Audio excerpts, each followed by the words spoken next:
First of all, if you would introduce a moodfly to the world. Well, Blair Moodfly is, that umlaut is very special to him, is one of the Queen's physicians. He's part of the team that look after Queen Victoria. He takes his job very seriously. He very much enjoys his position of authority. And he was at university with Dr. John Dolittle. And he has a very low opinion of Dr. Dolittle. He's very much against everything that Dolittle stands for. He hates how chaotic and spontaneous he is, and this connection that he has with animals. He thinks he's a crazy person. But underneath, he's actually very jealous of Dolittle. He wishes he could be more like him. And that's what kind of creates the engine of dislike that he has and disdain for him, and why he wants to stop Dolittle, because he's actually too frightened to be as open and wild as Dolittle. So he tries to do whatever he can to bring Dolittle down.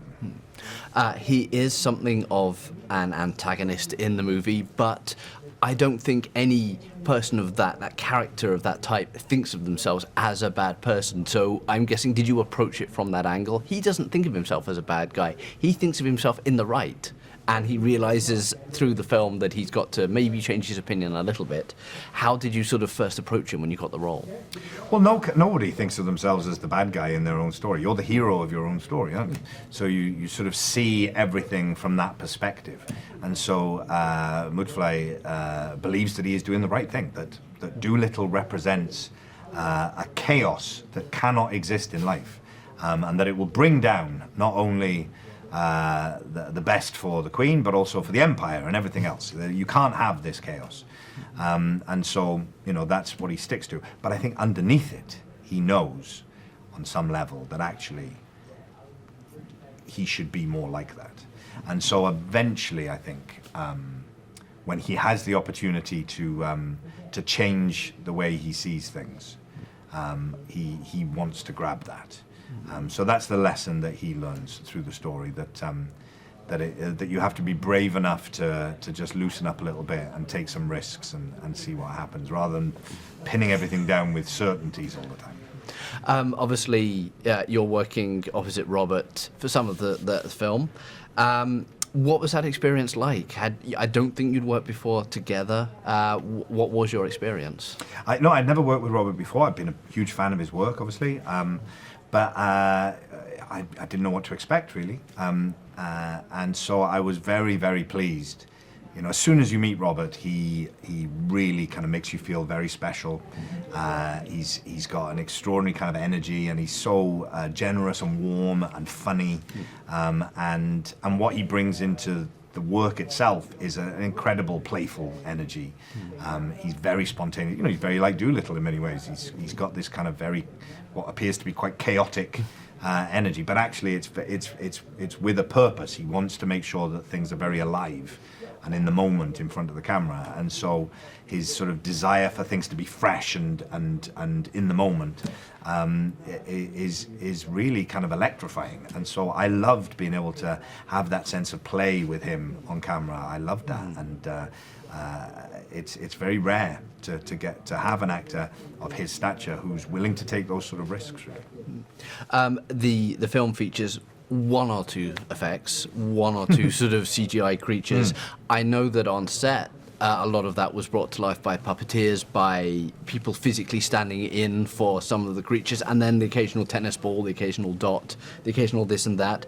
You've had some experience with effects. You know what you're dealing with. How was the experience this time? Well, on all the films and projects that I've done where there's a lot of CGI and that kind of thing, it always makes me laugh, because, you know, the bigger the budget, the actual experience tends to be man with a stick, tennis ball on the end, or a couple of pieces of gaffer tape on a curtain. It's such an odd juxtaposition of huge budget film, really cheap, in the moment, thing to react to. Yeah. And obviously with this film, with this story, it's so dependent on the animals, and of course they weren't there. So at first I thought that would be a big challenge.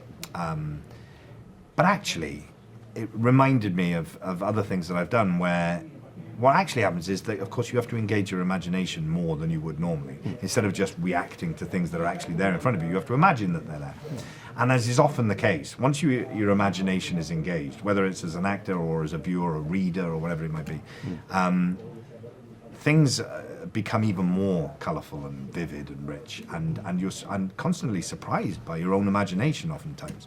And so the more I had to imagine the animals, the more they started to do things that that surprised me.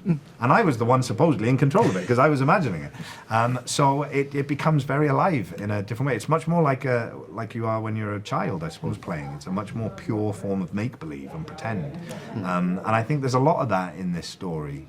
That it kind of reminds you of that magical world of being a child, where you do have a kind of magical connection with animals, whether it's through little cuddly toys, or actual animals.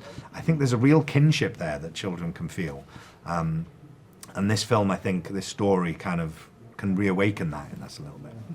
A key part of how you work as an actor and interact with everything else is the director, obviously. How was Stephen as a director? He's a man who has generally made dramas, thrillers, darker films than this sort of thing. But here he's turning his attention to a family film. How was it to work with him? Yeah, well, fascinating that someone who's had such a different experience of different kinds of stories and films would be so passionate about telling this story. And that, I think, was really an interesting perspective to bring to it. And also someone who became clear has a great respect for actors and acting and the performance. With stories like this on this sort of scale, especially when there's a lot of technical stuff going on, sometimes the acting can sort of have to take second place a little bit. And Steve, from the very beginning, I always felt like he was really into what was going on between the actors and the performances. And I think between him and Robert, they made sure that what was going on between the actors and that way of telling the story was absolutely at the forefront. So I really appreciated that. What are you hoping people take away from the movie? It's a film with some messages. It's a film with great moments of emotion. It's a film with a big fart gag. It's all sorts of things to all sorts of people.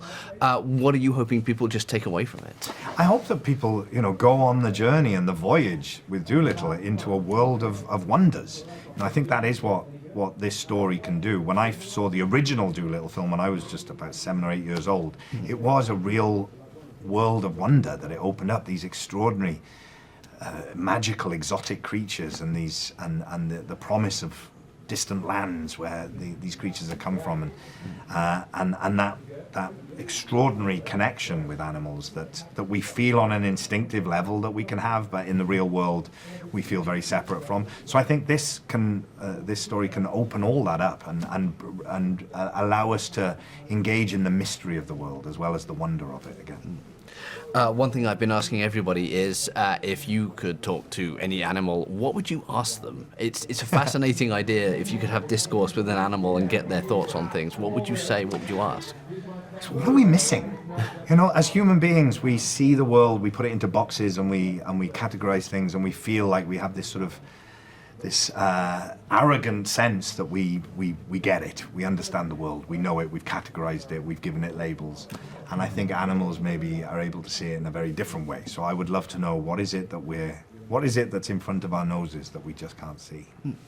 It's an interesting era for family films in particular. Kids have so many choices. They have their iPads, their phones, they have everything, video games, everything like that. So how important is it to still have family films like this to bring the family together, to sort of just entertain people in a way that's different from 1,000 little options they might have? Well, I think anything that allows an entire family to share in an experience together is amazing. I've got a little baby daughter now, as well as a 20-year-old daughter. And anything that you're able to do that you can feel connected through is wonderful. I love that. And especially being able to go on a journey together with a story. Storytelling has always been the thing that brings us together, whether we're sitting around a campfire telling stories to each other. And these sorts of stories, I think, are able to, even though they're ostensibly children's stories, I think for adults to be able to engage in that, we have a desperate hunger and a thirst to have those same feelings that we had when we were children again, And I think stories like this can really usher us into that world of wonder again. Hey, so stay with me as I have a bonus behind the scenes movie fact for you. Did you know that for the movie The Social Network, now rather than use split screen, David Fincher shot most of the Wrinkle Levi scenes with two actors, Armie Hammer and Josh Pence, and digitally grafted the former's face onto the latter in post-production. Now the two actors went to twin boot camp to match up their body language, while Pence's face got a cameo during a party scene. So do you like my shirt? You can get one for yourself in the link in the description.